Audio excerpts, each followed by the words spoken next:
Every alarm that interrupted Apollo 11's landing was a single guidance computer overload, flashing two codes, 1202 and 1201, 5 separate times across 12.5 minutes of powered descent, each one landing on a fuel margin that shrank with every second, and every one of them still let the Eagle land. I went through the full post-flight exegesis of all 5 alarms, the NASA technical memo that defines them line by line, and the complete descent transcript, second by second.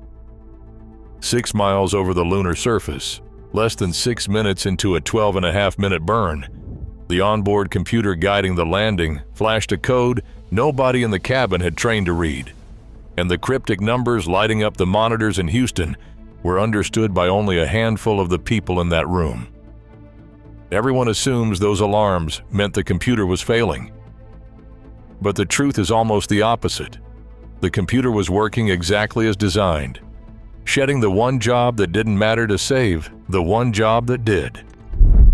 By the 5th and final alarm, Eagle had roughly 25 seconds of fuel left, and somewhere in Houston, one engineer's scrap of paper was the only thing standing between that number on the DSKY and a scrub landing. Everyone in that room was tense and anxious, watching a code neither astronaut in the cabin had been trained to fully decode on their own. Hold on to that image. We're building to the exact second it happened, and to what that scrap of paper ended up costing and earning the man who wrote it. The story of every alarm on Apollo 11's descent starts with a piece of hardware that had nothing to do with landing on the moon at all. The rendezvous radar. It existed for one reason. If Eagle had to abort and chase back down the command module Columbia, the crew needed that radar live and tracking. So going into descent, the switch controlling it was left in a position called slew, sometimes described as auto track, rather than switched fully over to the guidance computer's control. That single detail is the root of everything that happened next. Here's the mechanical irony nobody built the mission to expect. With that switch in that position, the radar's coupling data units kept sending a stream of shaft and trunnion angle updates into the guidance computer, as if the antenna were constantly moving. It wasn't moving. It was noise. But the computer didn't know that. It just saw incoming data and treated every packet as a real job that needed scheduling. The deeper flaw went back even further than the switch. The interface control document between the primary guidance, navigation, and control system and the Lunar Module's attitude and translation control assembly had a gap in it. Two 800 Hz reference signals were frequency locked to each other, but not phase locked, meaning they were running at the same speed but not necessarily in step. That mismatch created phantom antenna movement the radar hardware reported as genuine, and it fed straight into the guidance computer's job queue. This wasn't a new problem invented on July 20th, 1969. The same interface behavior had already shown up once before, during earlier ground testing of a lunar module. Engineers who examined it afterward disagreed on whether that test flight was Apollo 5 or Apollo 9, and it hadn't been fully corrected by the time Eagle undocked from Columbia. NASA's own post-flight investigation traced it to the same root cause, a phase mismatch between those two 800 Hz reference signals feeding the radar's gimbal angle interface, close enough in voltage and far enough out of sync that the computer read genuine antenna movement where there was none and kept counting pulses it never needed. So what actually broke? The Apollo guidance computer ran on an executive system with 2 kinds of workspace, 8 core sets for general jobs, and 5 VAS areas, vector accumulator areas, for higher precision calculations. When a new job came in and every core set was already occupied, the executive stored a 1202 code, executive overflow, no core sets. When a job needed a vac area and all 5 were taken, it stored a 1201, executive overflow, no VAC areas. Don Iles, one of the MIT engineers who wrote the Lunar Module's descent software, later put a number on what the radar noise actually cost. He estimated the uncorrected interface problem stole approximately 13% of the computer's entire duty cycle during that descent. 13% of a machine that had almost nothing to spare in the first place. George Cherry's post-flight exegesis, the document that would eventually tabulate all 5 alarms end to end, traced the mechanism to one root cause: multiple scheduling of the same job, over and over, driven by that radar counter incrementing far faster than anyone had planned for. None of it was sabotage, and none of it was a defect anyone had ignored on purpose. It was a safety feature, a radar left ready for an abort that never came, quietly eating the one resource the landing needed most. And the first time that bill came due, it came due while the room in Houston was watching a number climb toward a limit nobody wanted to see reached. The next moment it happened. The whole room found out exactly how close that limit really was. 5 minutes and 16 seconds into descent, roughly 6 miles above a landscape no human being had ever stood on, Eagle's cabin lit up with a code that meant nothing to either astronaut inside it. At mission elapsed time, 102 hours, 38 minutes, and 22 seconds, 316 seconds after powered descent initiation, the DSKY's PROG light came on. Program alarm 1202. The Lunar Module was flying Descent Program 63, the braking phase, the segment where Armstrong and Aldrin were still largely trusting the computer to fly the approach on their behalf. In Houston, Guidance Officer Steve Bales had seconds to decide whether this was survivable or whether it meant an abort. He was already on edge before the alarm ever lit up. Earlier in the descent, he'd caught Eagle flying 20 feet per second faster than the flight plan called for, a navigation discrepancy that put the spacecraft halfway to its own abort limits. And he'd spent several minutes watching that number instead of calling a stop. It hadn't gotten worse. Now, with that scare barely behind him, a code he'd never seen fire outside a simulator was blinking on his console. He didn't work it out alone. Sitting near him was Jack Garman, a young software engineer from MIT who had, almost as an afterthought, built himself a handwritten crib sheet listing every alarm code the guidance computer could throw and what each one actually meant underneath the surface. When 1202 came up, Bales turned to Garman. Garman checked his sheet. The answer came back go. Bales relayed it to Capcom Charlie Duke, and Duke relayed it up to the crew.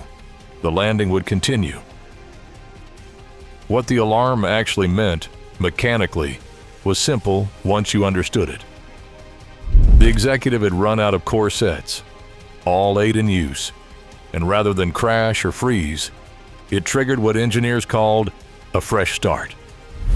The system cleared its lower priority jobs, kept its highest priority ones running uninterrupted, and picked back up half a second later as if nothing catastrophic had occurred.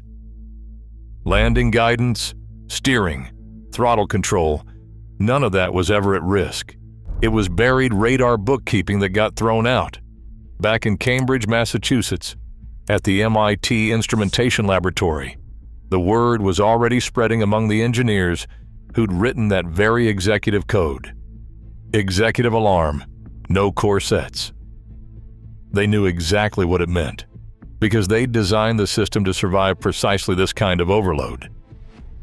The astronauts in the cabin didn't have that context. Neither did most of the flight controllers in the room. What they had was a young engineer's scrap of paper and a fast decision under pressure, because the alarm itself was buried deep inside the executive software, never meant for a crew member to interpret on sight. That first alarm is remembered today as the moment the landing nearly stopped before it had really started. But it wasn't a fluke. 40 seconds later, the exact same warning was going to prove it.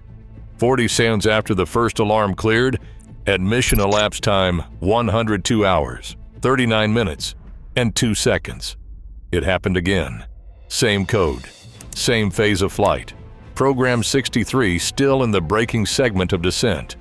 Another 1202, executive overflow, no core sets. And in Houston, the reaction this time was calmer, because the pattern was starting to make sense. This wasn't one random spike. It was a system. The reasoning inside Mission Control mattered here more than the alarm itself. Houston gave Apollo 11 a GEO in part because of how spread apart the alarms were arriving, not stacked on top of each other in a way that would suggest a runaway failure, but separated by enough time that the executive was clearly recovering cleanly between each one. The restart mechanism was doing exactly what it had been built to do. Cancel unfinished, dispensable work, then resume every program still marked essential, in strict priority order. That priority order is the detail worth sitting with. The landing computation, the numbers actually flying the descent, sat at the top of that list. The radar data feeding in from that misconfigured switch sat near the bottom. So every time the executive hit overload, it wasn't gambling on what to keep. It was throwing away the least important thing every single time, automatically, without needing anyone's permission. This second alarm didn't teach Houston anything fundamentally new. It confirmed what the first one had already suggested, that the overload was tied to the radar interface, that it was recoverable, and that the descent could keep going. But confirmation isn't the same as comfort. 2 alarms in under a minute meant the crew was flying toward the surface, with a guidance computer running right at the edge of what it could handle. And Program 63 wasn't even finished yet. The braking phase gave way to something tighter. Program 64. The approach phase, where Armstrong would stop trusting the computer's chosen landing spot and start flying it himself. And that's exactly where the next alarm arrived. A different code this time, one that had not shown up once yet in the entire descent. 200 seconds later, the code on the DSKY changed for the first and only time. At mission elapsed time 102 hours, 42 minutes, and 17 seconds. Roughly 552 seconds after powered descent initiation, the alarm that lit up was not a repeat. It was a 1201, executive overflow, no VAC areas. Every one of the 5 VAC areas, the workspace the computer reserved for its higher precision calculations, was already occupied when a new job came in asking for one. Eagle was in Program 64 now. The approach phase, 3,000 feet up by Aldrin's own callout. And Armstrong had already started doing something the flight plan hadn't quite anticipated, retargeting past the spot the computer had chosen. Because that spot was a boulder field surrounding a crater roughly the size of a football stadium. Capcom. Charlie Duke called it down plainly over the radio. 1201 alarm, no panic in the voice. By this point, the pattern from the 2 1202s was already shaping how fast Houston could answer. Aldrin, working the DSKY inside the cabin, had noticed something himself. He'd been keying in display request 1668, verb 16, noun 68, the code that called up range, rate of descent, and altitude data, and he connected it, out loud, to the alarm showing up. "It appears to come up when we have a 1668 up," he said, watching the pattern from the inside, the same way Bales and Garmin were watching it from the ground. The 1201 meant something slightly different mechanically from its 2 predecessors, but it came from the identical route. The rendezvous radar's angle counters were still incrementing, still treating phantom motion as real motion, still generating jobs that had to be scheduled somewhere. This time the bottleneck was VAC areas instead of core sets, but the executive handled it exactly the same way. Fresh start, low priority work discarded, essential guidance preserved. What made this alarm land differently wasn't the code. It was the timing. The Lunar Module guidance computer team at MIT had spent months testing restart behavior under simulated overload, specifically because they'd anticipated something like this could happen. So, the mission had a real basis for confidence that a restart wouldn't cost the descent anything critical. The engineers who built the restart logic put it simply, decades later. This was the machine's way of saying it didn't have enough time to finish all the work in its 2-second cycle. Not a machine failing. A machine triaging. This 1201 marked a hinge point. Everything before it had been the computer complaining about noise, while the spacecraft largely flew itself.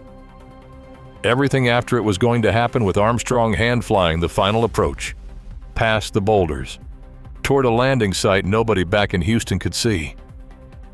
And the alarms weren't finished. 16 seconds later, the cabin lit up again. 26 seconds after the 1201, at mission elapsed time roughly 102 hours, 42 minutes, and 43 seconds, the fourth alarm of the descent fired. Another 1202. Executive overflow, no core sets, back to the same resource that had triggered the first two. By now, Eagle was low. Don Iles, one of the MIT engineers who had written the very software throwing these codes, later described the moment with a precision that still reads like a countdown. The lander was at 770 feet, with a sink rate of 27 feet per second, closing on the surface fast enough that every second mattered, and every alarm cost Houston seconds. It did not have to spare thinking it through. This was the moment the mission stopped being about trusting a computer program and became about trusting a man's eyes.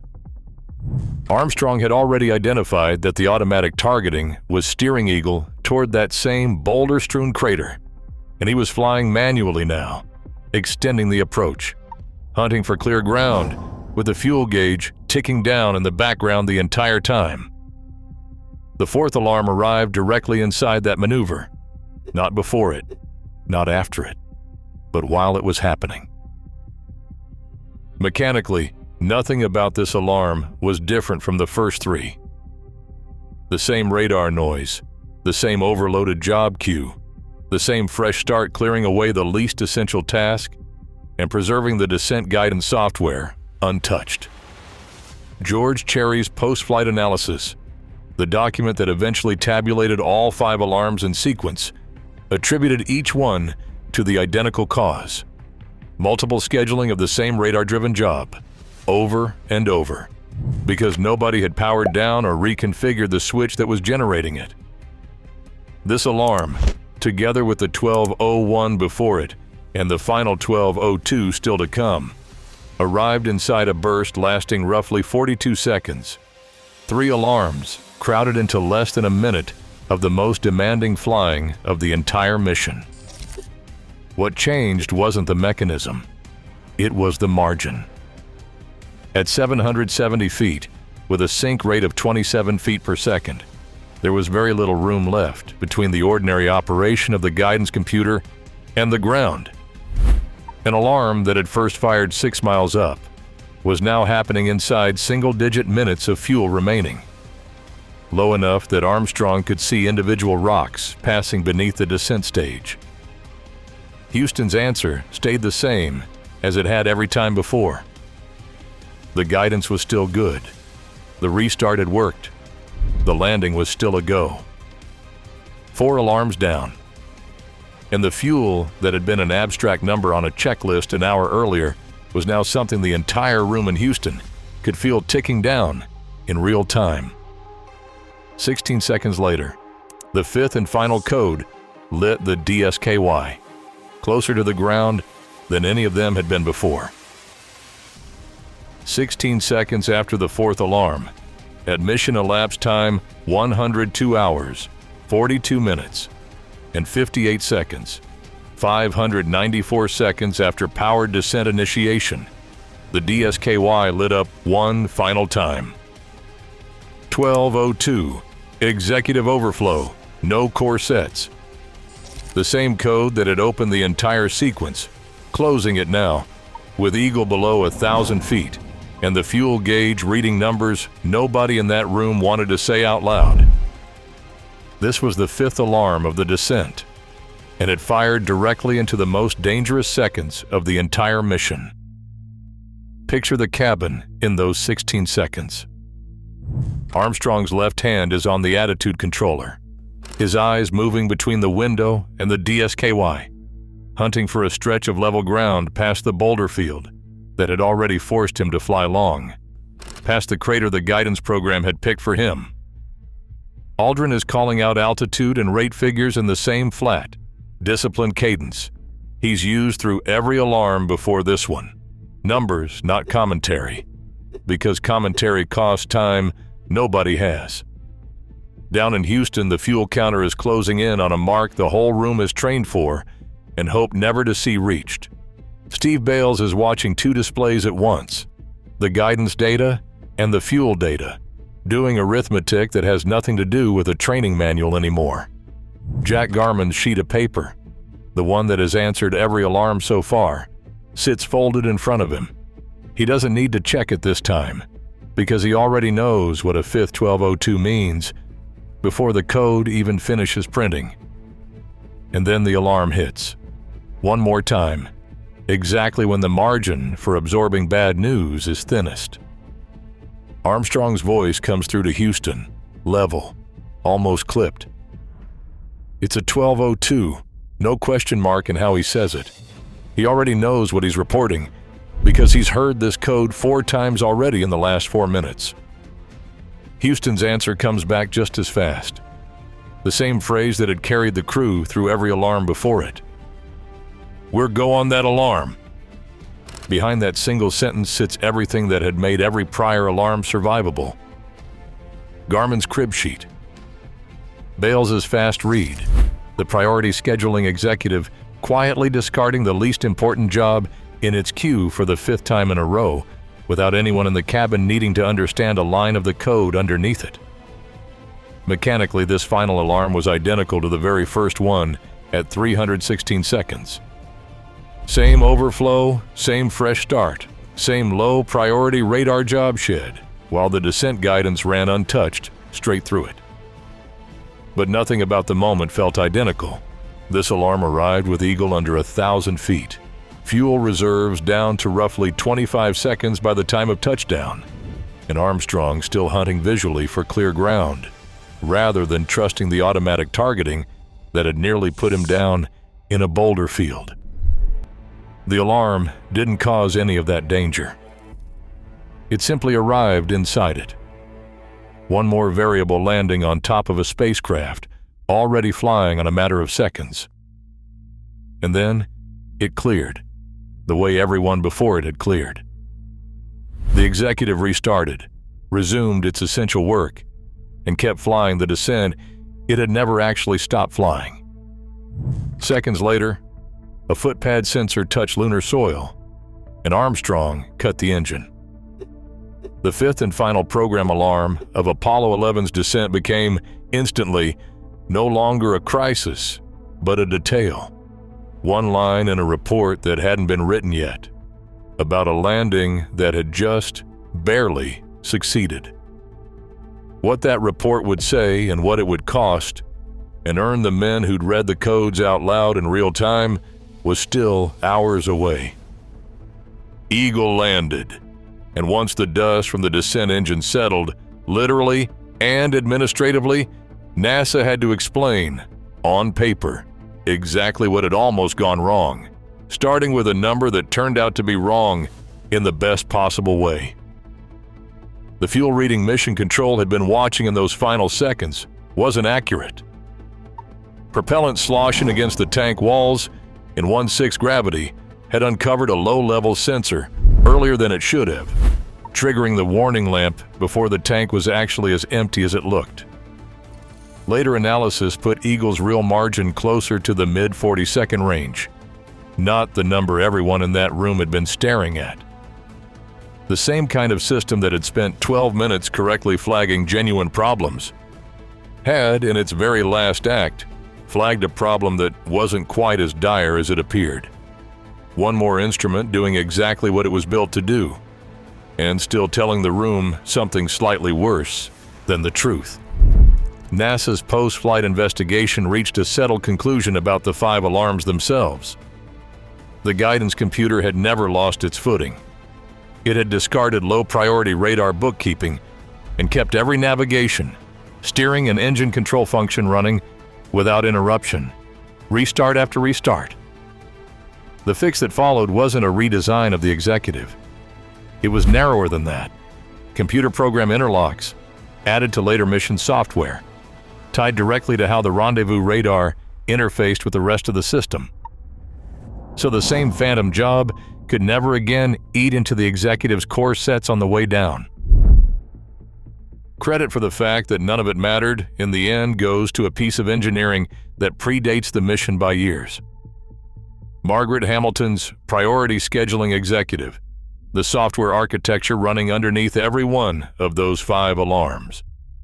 It was built to let the computer shed low-priority tasks under exactly this kind of overload, rather than freeze or crash outright. Without that design, the same radar noise could have meant a crash, a freeze, a hung machine above the sea of tranquility, instead of 5 alarms that cleared themselves in seconds.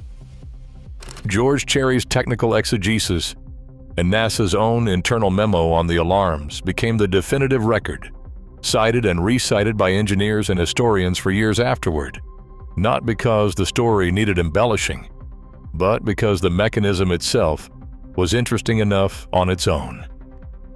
3 weeks later, in Los Angeles, President Nixon hosted the Apollo 11 crew at a dinner and awarded Armstrong, Aldrin, and Collins the Presidential Medal of Freedom. NASA sent one more man to stand on that stage, Steve Bales, the 26-year-old guidance officer, there to accept a Group Achievement Award on behalf of the 400,000 people who had built and flown the mission from the ground. Nixon singled him out by name. This, the president said, was the young man who, when the computers seemed to be confused, when he could have said stop, or when he could have said wait, said go. Jack Garman's scrap of paper never made it into a museum case. But the decision it made possible 5 times in 12.5 minutes put a young NASA engineer on a stage next to the men who had just walked on the moon. Garman stayed at the agency for decades afterward, moving into software management for the Space Shuttle program. And for the rest of his life, he was the man reporters called whenever they needed someone to explain, in plain language, how a machine could be right in the middle of looking wrong. He died in 2016, still telling the story of a handwritten list that nobody but him had thought to make. What the alarms became, over time, wasn't a footnote about a near failure. They became one of the clearest examples in the entire Apollo program of a safety system doing exactly its job, under conditions nobody had rehearsed for, and of a 26-year-old with a borrowed cheat sheet who was willing to trust it. You now know exactly what that computer was doing every time it flashed 12:02 or 12:01, and why none of those 5 alarms ever came close to costing Eagle the landing. What this doesn't tell you is what it cost the men who trained to get there in the first place, because not everyone selected for Apollo made it to a launch pad, let alone a descent like this one. Watch every astronaut who died. Training for Apollo explained next.